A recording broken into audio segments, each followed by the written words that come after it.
Hey guys, so today's video is called Economic Moat.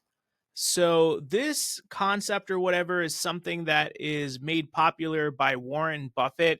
And in today's video, I wanted to share my thoughts on it and how we've applied that to our land business.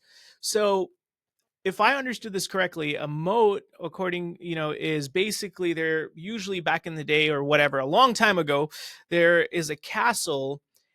A moat is like a river or something that is around the castle that basically is a deterrence or kind of like a security mechanism to protect those that are inside the castle and basically their assets inside the castle, their riches, or the people that are inside the castle. So basically, I think if I understood this, it's like a big river that is all around the castle, and then there's a drawbridge which allows people to cross over safely into the castle.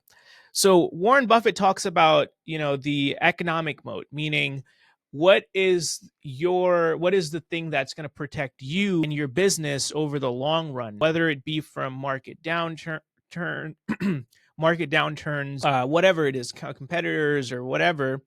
So I was thinking about this, and I think for us, what we've done and it's a really fascinating concept, and I think it's brilliant, by the way. So I think if we could do anything that could give us a economic moat in our land businesses, that would be great.